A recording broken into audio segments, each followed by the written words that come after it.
하나님의 은혜와 사랑과 평강이 오늘 우리의 삶과 영혼에 충만하기를 주의 이름으로 축복합니다.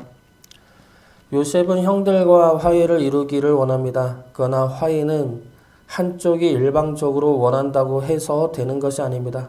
서로가 변화되어야 하죠. 서로가 갈등을 빚었던 그 모습들을 버리고 새로운 모습이 되었을 때 화해는 가능해집니다. 하나님은 요셉을 변화시키셨습니다. 형들의 잘못을 일러 바쳤던 자기만을 생각했던 요셉을 다른 이들의 생명을 구하는 자로 변화시키셨습니다.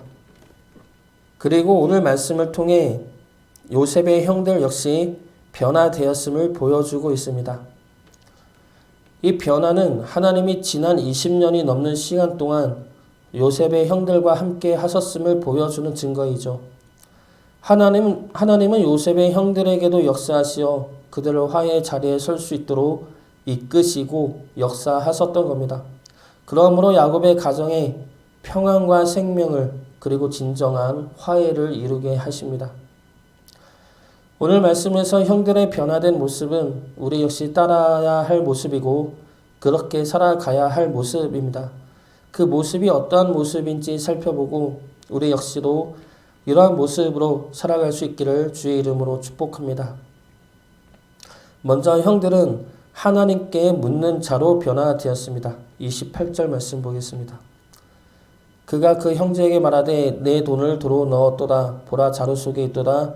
이에 그들이 혼이 나서 떨며 서로 돌아보며 말하되 하나님이 어찌하여 이런 일을 우리에게 행하셨는가 하고 요셉은 시므온만 남기고 형들을 돌려보냅니다. 그러면서 형들 몰래 자루 속에 형들이 가지고 온 돈도 함께 집어넣습니다. 가나안으로 돌아가는 도중에 그 돈을 발견한 형제들은 놀라고 두려워하죠. 가뜩이나 정탐꾼으로 몰려들었고 답답한 상황인데 이제 돈까지 있으니 도둑놈으로까지 몰리게 된 상황입니다. 이에 떨며 두려워하죠. 그러면서 하는 말은 이것입니다. 하나님이 어찌하여 이런 일을 우리에게 행하셨는가? 이 질문은 형들이 그동안 행했던 일들을 알면 놀라운 질문이죠. 형들은 하나님에게 묻지 않는 자들이었습니다. 이들은 세겜 땅의 남자들을 죽일 때도 당당했던 이들이고 그들의 것을 노략질할 때도 거침없었던 이들이었습니다. 요셉을 죽이려고 했던 이들이고 요셉이 울부짖는 가운데서도 태연하게 밥을 먹던 잔인하고 냉정한 이들이었습니다. 그런데 이들이 지금 어떻습니까? 두려워하죠. 그러면서 하나님에게 묻습니다. 하나님이 어찌하여 이런 일을 우리에게 행하셨는가? 라는 질문은 정말 궁금해서 하는 질문이 아니죠. 두려워하는 질문입니다. 무서워하고 있는 질문이죠. 자신들의 행한 악한 죄악들에 대하여 하나님이 갚으시는 것이라 믿고 두려워하는 질문인 것입니다. 이 질문이 맞다는 것은 아닙니다. 하나님은 심판의 하나님이 아니라 구원의 하나님이죠. 이들이 지금 이런 두려운 상황에 처하게 된 것은 이들이 요셉에게 행했던 죄악들로 인함은 맞습니다. 하나님이 이러한 상황에 처하게 하신 것도 맞죠. 그러나 이러한 상황에 처하게 하신 목적은 형들이 생각하는 것과 다릅니다. 형들이 생각하는 것은 이것이 자신들의 죄에 대한 심판이라 생각하지만 하나님은 그 죄로부터 구원해내기 위함이죠. 이것이 차이점입니다. 그러나 중요한 것은 형들이 하나님을 의식하기 시작했다는 겁니다. 이들이 하나님에 대해서 잘못 생각했을지언정 하나님의 존재를 알고 자신의 죄악들을 알고 그로 인하여 하나님을 의식하고 두려워했다는 겁니다. 하나님 앞에서도 꺼리낌 없이 살인과 노략질과 인신매매를 자행했던 이들이 드디어 하나님의 존재를 믿고 의식하기 시작했다는 것이죠. 우리 또한 하나님을 믿고 나서 변화된 것 중에 하나가 이것입니다. 하나님을 믿기 전에 우리는 하나님에 대해서 의식하지 않았습니다. 하나님이 있든 없든 우리는 하나님 뜻이 아니라 우리 마음대로 살았죠. 그런 우리들이 하나님을 믿고 나서 어떻게 변화되었습니까? 하나님을 의식합니다. 무슨 일을 할 때 이것이 하나님의 뜻인지 아닌지 의식하고 묻기 시작했다는 겁니다. 그리고 하나님을 의식하고 하나님의 뜻을 묻고 내 뜻보다는 하나님의 뜻을 더 중시하는 쪽으로 변화되어 갑니다. 왜 그렇습니까? 내 삶의 주인이 하나님임을 깨달아 가기 때문입니다. 하나님의 뜻에 따라 사는 삶이 복된 삶임을 알아가기 때문이죠. 우리 삶의 주인은 하나님이십니다. 하나님을 의식하고 하나님의 뜻을 묻고 구하며 살아가시기 바랍니다. 하나님의 뜻을 구하고 그 뜻에 따라 살아갈 때 우리의 삶은 복되고 기쁨의 삶이 되어질 것입니다. 그러한 삶을 살아갈 수 있기를 주의 이름으로 축복합니다. 두 번째로 형들은 정직한 자로 변화되었습니다. 창세기 41장 11절을 보면 형들은 요셉 앞에서 자신들을 확실한 자들이라 소개를 하죠. 이 확실한 자들은 정직한 자들, 진실된 자들이라는 뜻입니다. 그러나 아직까지 이 형들의 한 짓을 아는 우리들은 이 형들의 말을 믿을 수가 없습니다. 요셉을 팔아놓고 야곱에게 요셉의 피 묻은 옷을 가져다 준 이들이죠. 할 일을 행하면 디나랑 결혼하게 해준다고 하고 모두를 죽인 자들이 이들입니다. 진실하지 않고 정직하지 않은 자들이죠. 그런 그들에게 요셉은 베냐민을 데리고 오라며 너희들의 진실함을 증명하라 말합니다. 그렇게 돌아온 이들은 야곱에게 가서 애굽에서 있었던 일을 이야기합니다. 그 이야기하는 내용의 말씀이 오늘 읽은 29절부터 35절까지의 말씀입니다. 꽤 긴 내용의 말씀이죠. 그런데 그 긴 내용의 말씀을 우리는 이미 읽었습니다. 앞에서 다 나왔던 내용이죠. 성경은 중요한 하나님의 말씀만 기록한 책입니다. 그런 성경이 반복되는 내용을 한 장에서 2번 기록한 이유가 무엇입니까?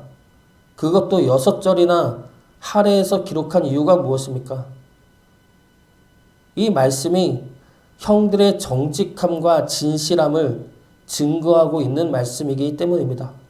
형들은 이제 정직하고 진실한 자가 되었습니다.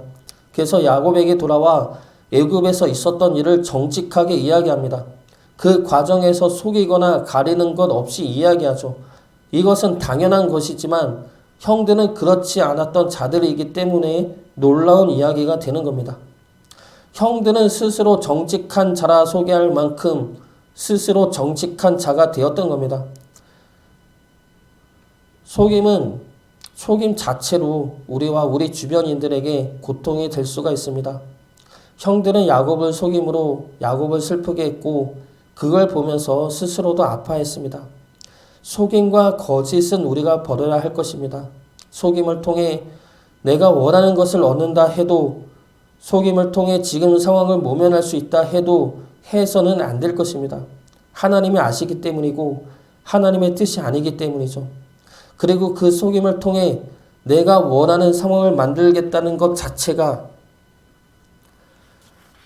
나를 다스리시고 지키신다는 하나님의 말씀을 믿지 못한 모습이기 때문입니다. 하나님 앞에 진실된 자로 살아갈 수 있기를 바랍니다. 속임이 아닌 진실한 자가 되어 하나님의 통치와 사랑 속에 거하는 주의 자녀 되시기를 주의 이름으로 축복합니다. 마지막으로 형들은 자신의 위치에서 맡은 일을 하는 자로 변화되었습니다. 야곱에게 돌아와 애굽에서 있었던 일을 이야기하자 야곱은 역시나 베냐민을 보내지 않겠다 말합니다. 36절 말씀 보겠습니다. 그들의 아버지 야곱이 그들에게 이르되 너희가 나에게 내 자식들을 잃게 하도다. 요셉도 없어졌고 시몬도 없어졌거늘 베냐민을 또 빼앗아 가고자 하니 이는 다 나를 해롭게 함이로다. 야곱은 여전히 편애적입니다. 라헬의 아들 요셉과 베냐민만을 사랑하고 있죠. 그런데 놀라운 것은 야곱의 이런 편애에도 불구하고 형들은 야곱을 아버지로 섬기고 있다는 겁니다. 그래서 르우벤은 베냐민을 데리고 오지 못하면 자신의 아들 2명을 죽이라 말합니다. 이 제안은 어리석은 제안이죠. 자기 아들을 잃었다고 자기 손자를 또 죽이는 자가 어디 있겠습니까? 르우벤은 장자이지만 즉흥적이고 충동적인 면이 있는 것 같습니다. 근데 이런 제안을 한 르우벤의 마음만을 보면 르우벤이 아버지 야곱을 생각하고 있는 것을 알 수가 있죠. 나중에 보면 더 확실히 알 수가 있는 것이 르우벤을 포함한 형제들은 아버지 야곱을 공경하고 그 야곱이 사랑하는 베냐민을 확실하게 지켜주고 챙겨줍니다. 예전에는 자신들을 사랑하지 않고 요셉만 사랑했던 아버지를 향한 미움에 요셉을 팔았던 이들입니다. 그리고 요셉이 죽었다고 아버지 야곱에게 말했던 이들이죠. 22년이 지난 지금에도 야곱은 여전히 똑같습니다. 라헬의 아들 베냐민만 챙기고 베냐민만 사랑합니다. 그런데 이제는 형들이 변했다는 것이죠. 자신을 사랑하지 않는 아버지 야곱에 대해 서운해하지 않습니다. 아버지의 사랑을 독차지하는 베냐민을 미워하지도 않습니다. 오히려 이제는 아버지 야곱을 챙기고 베냐민을 챙겨줍니다.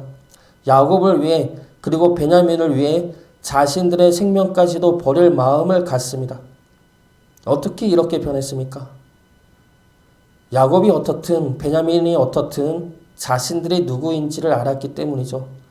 자신들은 야곱의 아들이요 베냐민의 형들임을 알았고 아들로서 형들로서 맡은 바 본분에 힘써야 할 것을 알았기 때문입니다. 어떻게 알았습니까?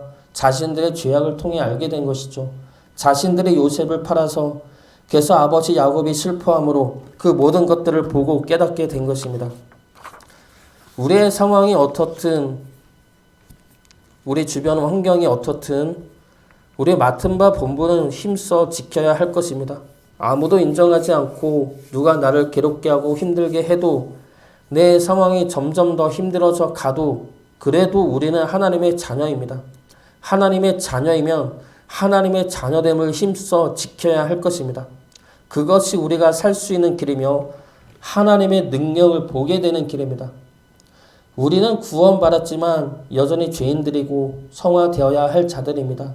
하나님의 자녀로 완전해져 가야 할 자들입니다. 구원받은 것에 만족하는 자가 아니라 하나님의 자녀로 하루하루 성화되고 거룩하게 변해가는 자가 되기를 바랍니다. 그러므로 하나님의 거룩함과 향기를 드러내는 주의 자녀 되시기를 주의 이름으로 축복합니다.